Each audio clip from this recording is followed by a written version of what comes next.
Open Bible Stories. Story number 14, Wandering in the Wilderness.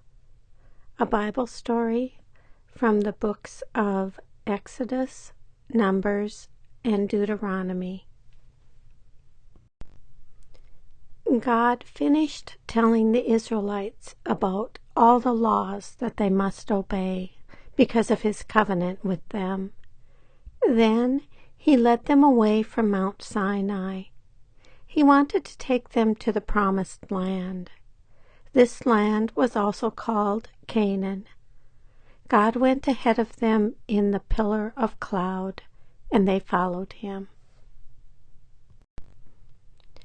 God had promised Abraham, Isaac, and Jacob that he would give the promised land to their descendants. But now there were many people groups living there.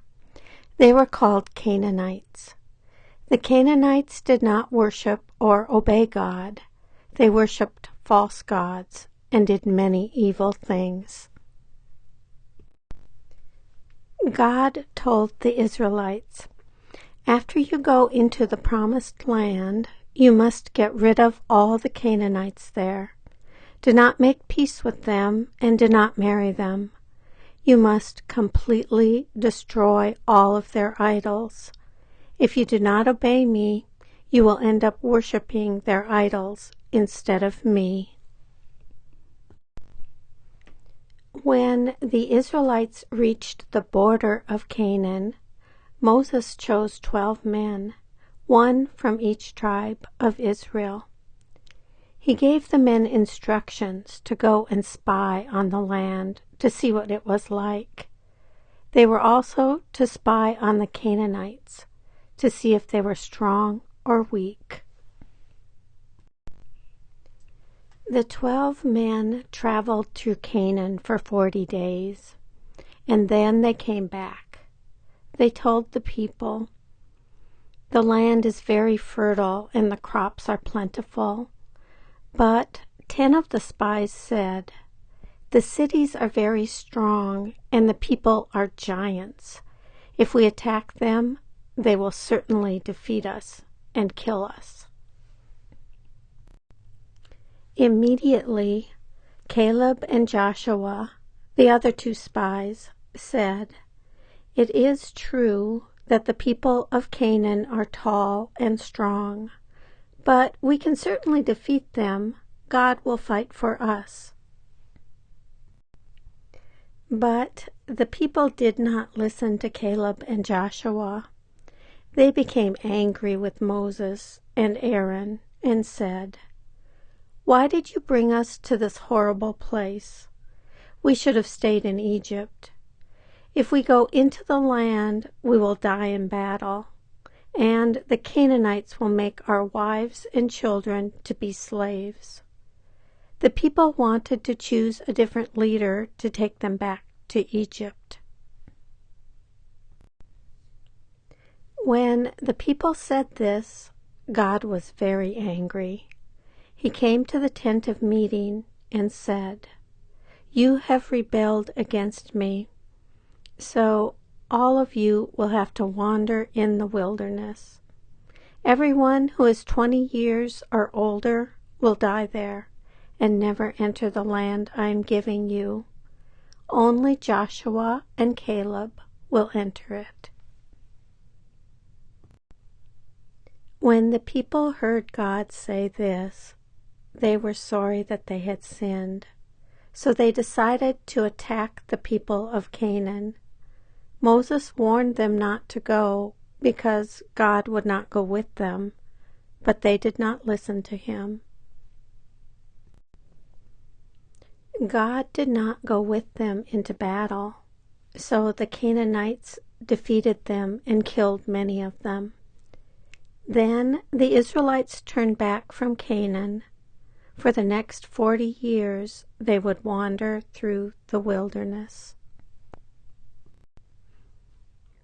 During the 40 years that the people of Israel wandered in the wilderness, God provided for them.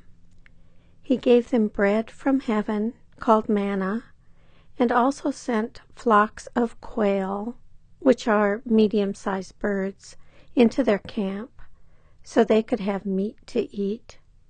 During all that time, God kept their clothes and their sandals from wearing out. To provide them with water to drink, God miraculously made it come out of a rock. But despite all this, the people of Israel complained and grumbled against God and against Moses.